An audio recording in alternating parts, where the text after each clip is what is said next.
ओहो, कल क्या है?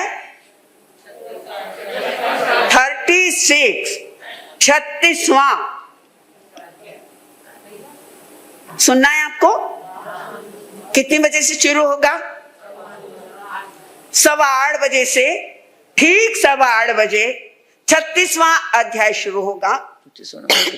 मुझे नहीं पता कि आप उसका कितना महत्व जानते हैं या आपके दिल में उसके प्रति कितनी भावना है, क्योंकि मैं वह बता नहीं सकती, क्योंकि मैं कौन नहीं हूं, केवल ज्ञानी नहीं हूं।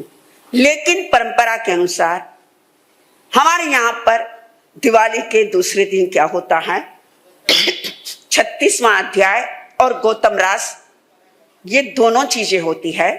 36वां अध्याय अगर किसी को सुना दिया जाए, कितनी भी प्रेत बाधा है, कितना भी भूत प्रेत डाकन शाकिन अगर कोई भी लगी हुई है, 36वां अध्याय का पाठ अगर कर दिया जाए या सुना दिया जाए, तो उसके शरीर से वह शक्ति क्या हो जाएगी, दूर हो जाएगी। अगर कोई व्यक्ति कितना भी कर्जे में डूबा हुआ है, परेशान है, उसकी रात की नींद अगर हराम है, अगर ऐसा व्यक्ति 36वां का पाठ 36 दिन तक लगातार गुरु की आज्ञा लेकर विधि पूर्वक करता है, तो वह कर्जे से क्या हो जाता है, उतर जाता है। अगर कोई व्यक्ति जीवन में परेशान है, परिवार में निरंतर क्लेश है, परिवार में एकता नहीं है, परेशान हो चुका है, अगर ऐसा व्यक्ति अगर 36वें का पाठ करता है, तो परिवार एकता के सूत्र में बंध जाता है। पूर्वाचार्यों ने,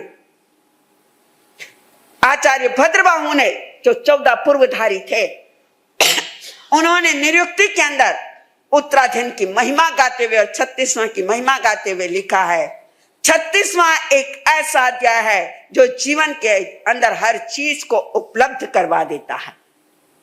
जो आपके पास अनुपलब्ध है वह उपलब्ध हो जाए, उसका नाम क्या है, 36वां है। 36वें में सिद्धों का वर्णन है, 36वें में जीव से लेकर कहां तक का वर्णन है, ठीक लास्ट तक, अलोक तक का वर्णन है। यहां से लेकर यहां तक की यात्रा करवा दे, चरम सीमा तक पहुंचा दे, उसका नाम क्या है, 36वां है। 36वां अध्याय बैठकर नहीं सुना जाता है। अगर आपके शरीर की कैपेसिटी है और आप खड़े रह सकते हो, तो वह 36वां अध्याय कैसे किया जाता है, खड़े। और इसका कारण बता दूं कि खड़े रहकर क्यों करना है। आपने सुना होगा, आपने देखा होगा और आपको पता होगा कि जब राष्ट्रीय गान होता है, तो भारत का प्रधानमंत्री हो या भारत का राष्ट्रपति हो, उसे क्या होना पड़ता है, खड़ा होना पड़ता है। क्यों? क्योंकि उसमें राष्ट्र का सम्मान है। अगर बैठता है तो उसमें राष्ट्र का क्या है, अपमान है।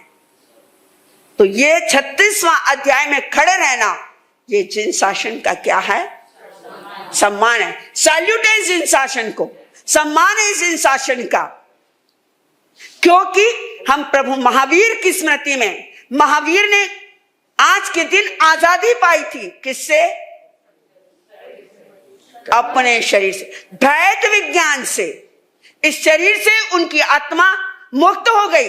उस सम्मान के अंदर, प्रभु महावीर के सम्मान में, जिन शासन के सम्मान में हमें खड़े रहकर यह उत्तराधीन करना है।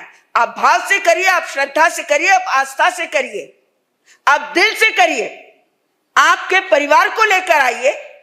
आप इस साल 36वां करिए, अगले साल आप जरूर मुझे क्या करोगे, याद करोगे कि महाराज साहब ने क्या सुनाया था, 36वां सुनाया था।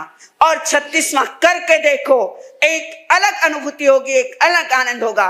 Very very special invitation Kamani Jain Bhavan की ओर से, इस मंच की ओर से, साध्वी परिवार की ओर से, इस डूंगर दरबार के अंदर, इस आंगन के अंदर आइए और कल समूह के साथ एक ऐसा संगान, जितनी आपके पास किताबें हैं भक्तामर की, उत्तराधीन की, प्लीज उसे ताले में न रखते हुए कल कहां लाकर रखे, कल कामानी के इस हॉल के अंदर लाकर रखे। और कल प्रत्येक व्यक्ति के हाथ में किताब हो और उसका सर श्रद्धा से प्रभु महावीर के चरणों में झुका हुआ हो। जिसका प्रभु महावीर के चरणों में कल सर झुका हुआ होगा, साल भर उसका सर गर्वोन्नत से क्या होगा, ऊपर होगा। तो आइए कल 36वां सुनने के लिए